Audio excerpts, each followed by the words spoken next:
నల్గొండ జిల్లాలో ఈ నెల 11న హత్యకు గురైన ప్రిన్సిపాల్ రూపారెడ్డి హత్య కేసు మిస్టరీ వీడింది. రూపారెడ్డి స్కూల్లో చదువుతున్న ముగ్గురు 10వ తరగతి విద్యార్థులు ఈ ఘటనకు పాల్పడ్డట్లు పోలీసులు గుర్తించారు. ఓ విద్యార్థి ప్రధాన నిందితుడిగా ఉండగా మరో 2 విద్యార్థులు అతనికి సహకరించినట్లు దర్యాప్తులో తేలినట్లు సమాచారం. రూపారెడ్డి హత్యకు విద్యార్థులు గంజాయి సేవించడమే ప్రధాన కారణమని తెలుస్తుంది. ప్రస్తుతం పోలీసుల అదుపులో ఓ విద్యార్థి ఉండగా మరో 2 విద్యార్థులు పరారీలో ఉన్నారు. ఆ విద్యార్థుల కోసం పోలీసులు ముమ్మరంగా గాలిస్తున్నారు.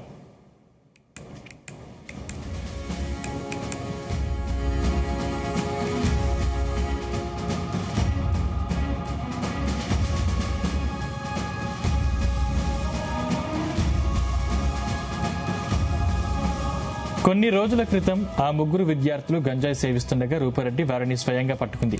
విద్యార్థులను మందలించడంతో పాటు వారు గంజాయి సేవిస్తున్న ఫోటోలు, వీడియోలు రూపారెడ్డి సేకరించింది.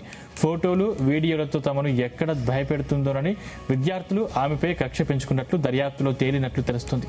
దీంతో రూపారెడ్డిని ఎలాగైనా అడ్డు తొలగించాలని పక్కా ప్రణాళికతో గ్లౌజులు, మాస్కులు ధరించి ఆమె ఇంట్లోకి ప్రవేశించారు. కేవలం 9 నిమిషాల్లోనే ఆమెపై కత్తితో దాడి చేసి హత్య చేసినట్లు విచారణలో వెల్లడైంది. అనంతరం ఇంట్లో ఉన్న సుమారు 4 లక్షల రూపాయలను వారు తీసుకెళ్లినట్లు పోలీసులు అనుమానిస్తున్నారు.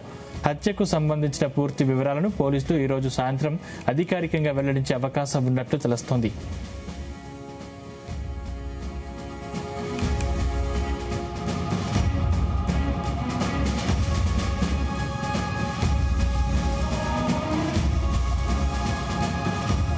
ఇదే అంశానికి సంబంధించిన మరిన్ని డీటెయిల్స్ మా ప్రతినిధి జానయ్య అందిస్తారు. జానయ్య. సందీప్, నల్గొండ జిల్లాలో సంచలనం సృష్టించినటువంటి ప్రిన్సిపల్ రూపారెడ్డి హత్య కేసు మిస్టరీ వీడిందని చెప్పవచ్చు. ఇప్పటికే ముగ్గురు నిందితులను కూడా పోలీసులు అదుపులోకి తీసుకొని విచారిస్తున్నట్టుగా కూడా తెలుస్తుంది. అయితే ఈ నెల 11న నల్గొండ జిల్లా కొండమల్లపల్లి పట్టణంలో ఉన్నటువంటి రూపారెడ్డి తన సొంత ఇంట్లోనే ఈ హత్యకు గురి కావడం జరిగింది. అయితే రూపారెడ్డి అదే కొండమల్లపల్లిలో నాగార్జున కాన్సెప్ట్ స్కూల్ పేరుతోటి ఒక ప్రైవేటు పాఠశాలను అయితే నిర్వహిస్తున్నారు. గత 20 ఏళ్లుగా కూడా ఆ పాఠశాలను ఆమె నిర్వహిస్తున్నారు. అయితే ఈ పాఠశాలకు సంబంధించినటువంటి స్కూల్ విద్యార్థులే ఈ హత్యలో ప్రధాన నిందితులుగా కూడా పోలీసులు గుర్తించడం జరిగింది. ఇప్పటికే వారిని అదుపులోకి తీసుకొని విచారిస్తున్నట్టుగా కూడా తెలుస్తుంది. అయితే వీరంతా కూడా ఈ ప్రస్తుతం ముగ్గురు నిందితులు అదుపులో ఉండగా అసలు ఒక్కడే ఈ హత్యకు పాల్పడ్డట్టుగా కూడా పోలీసులు ఇస్తున్నటువంటి సమాచారం ప్రకారం తెలుస్తుంది. ఏదైతే పాఠశాలలో 10వ తరగతి చదువుతున్నటువంటి ముగ్గురు విద్యార్థులు గంజాయి సేవిస్తుండగా రెడ్ హ్యాండెడ్ గా రూపారెడ్డి పట్టుకున్నట్టుగా కూడా తెలుస్తుంది. ఆ ఫోటోలు, వీడియోలు తీయడంతో పాటు తల్లిదండ్రులకు చెప్తానంటూ కూడా పద్ధతి మార్చుకోవాలని చెప్పి ఆమె వాళ్ళను మందలించడం జరిగింది. ఈ నేపథ్యంలోనే ప్రిన్సిపాల్ పైన కక్ష పెంచుకొని ఈ హత్యకు పాల్పడి ఉండవచ్చనే అనుమానాలు అయితే వ్యక్తమవుతున్న పరిస్థితి. మరోవైపు ఈ అనుమానానికి కూడా బలం చేకూర్చే విధంగా కూడా హత్య జరిగిన రోజు రూపారెడ్డి మొబైల్ ను కూడా ఆ హత్య చేసినటువంటి వ్యక్తి తీసుకెళ్లడం తోటి ఇదే విషయం పైన కూడా హత్య జరిగినట్టుగా కూడా పోలీసులు నిర్ధారణకు వచ్చినట్టుగా కూడా తెలుస్తుంది. ఈ నెల 11న సాయంత్రం 5 గంటలకు పాఠశాల నుంచి ఇంటికి వచ్చినటువంటి రూపారెడ్డిని అతి కిరాతకంగా హత్య చేయడం కొంత సంచలనంగా మారింది. అయితే ముఖ్యంగా ఈ హత్యకు పాల్పడ్డటువంటి ఆ విద్యార్థులు కూడా మైనర్లే కావడం, వారికి అంత టెక్నాలజీ కూడా లేకపోవడం, అసలు ఈ హత్య ఎలా చేయాలి ఏంటి అనే విషయం పైన కూడా మరో 2 సహకరించినట్టుగా కూడా పోలీసులు అనుమానిస్తున్నారు. వారిని కూడా అదుపులోకి తీసుకొని విచారిస్తున్నట్టుగా కూడా తెలుస్తుంది. అయితే హత్య జరిగిన రోజు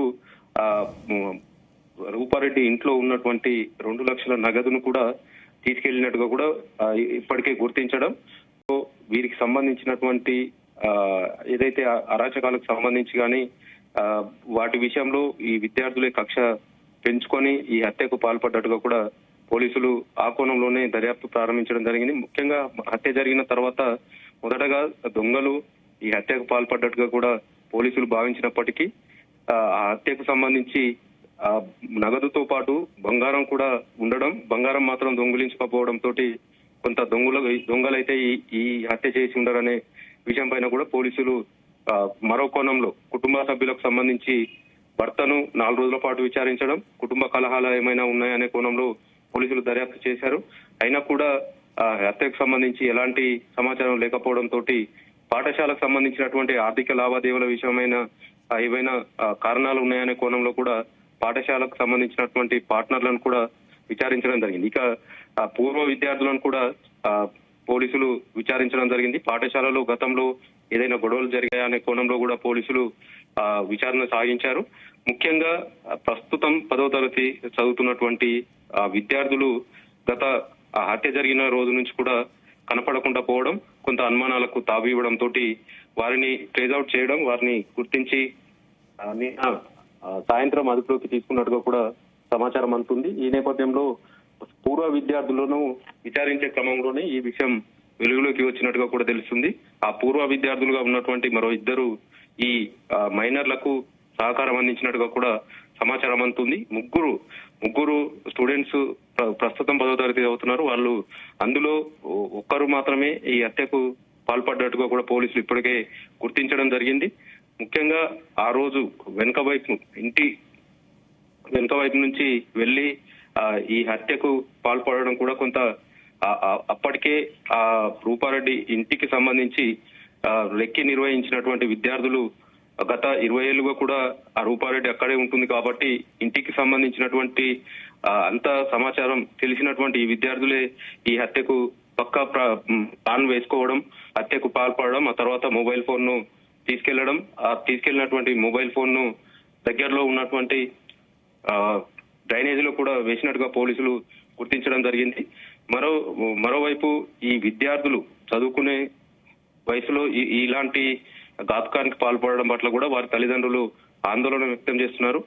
మంచి మార్గంలో వెళ్లే విధంగా చెప్పినందుకు ఈ విధంగా ప్రాణాలు తీశారనే విషయం పైన కూడా కొంత ఈ విషయం పైన ఆందోళన అయితే వ్యక్తమవుతుంది. ముఖ్యంగా విద్యార్థులు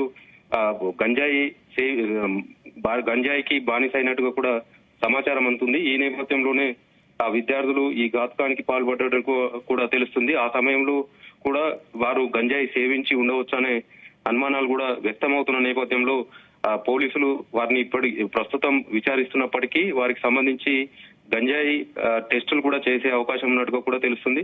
అయితే మొదటగా ఈ హత్యకు సంబంధించి ఎలాంటి ఆధారాలు లభించకపోవడం, కేవలం సీసీటీవీ ఫుటేజ్ లో ఒక వ్యక్తి ఇంటి వెనుక వైపు నుంచి సంచరించడం ఒక్కటి తప్ప ఇతర ఏ ఆధారాలు కూడా లభించకపోవడంతో పోలీసులు అన్ని కోణాల్లో దర్యాప్తును కొనసాగించడం, 3 ప్రత్యేక బృందాలతోటి ఈ కేసును పోలీసులు అయితే ఛేదించారు. ముఖ్యంగా ఈ విద్యార్థులు ఎందుకు ఈ హత్యకు పాల్పడ్డారనే విషయం పైన కూడా మరో గంట ఈ రోజు సాయంత్రం లోపు మీడియాకు వివరాలు వెల్లడించే అవకాశం ఉన్నట్టుగా కూడా తెలుస్తుంది. మొత్తానికైతే రూపారెడ్డిని అతి కిరాతకంగా దాదాపుగా ఆమెను 27 కత్తిపోట్లు ఆమె ఒంటిపైన ఉండడం కూడా కొంత ఏదైతే దారుణానికి ఒడిగట్టినటువంటి ఈ విద్యార్థులు ఎందుకు అంత కక్ష పెట్టుకున్నారు అనే విషయం పైన కూడా కొంత ఆందోళన అయితే వ్యక్తమవుతుంది. ముఖ్యంగా పాఠశాలకు సంబంధించినటువంటి విద్యార్థులే ఈ హత్యకు పాల్పడడం కూడా సంచలనంగా మారిందని చెప్పవచ్చు. అయితే ఈ కేసుకు సంబంధించి కొంత పోలీసులకు ఎలాంటి ఆధారాలు లభించకపోవడంతో ఆలస్యమైంది అనేది కూడా పోలీసులు చెప్తున్న సిచ్యువేషన్ ఉంది. మొత్తానికి రూపారెడ్డి హత్య కేసుకు సంబంధించి ఆమె నిర్వహిస్తున్నటువంటి పాఠశాలకు సంబంధించినటువంటి 10వ తరగతి చదువుతున్నటువంటి 3 విద్యార్థులే ఈ హత్యకు పాల్పడడం మాత్రం సంచలనంగా మారిందని చెప్పవచ్చు. Sandeep. Right, thank you Janaiah.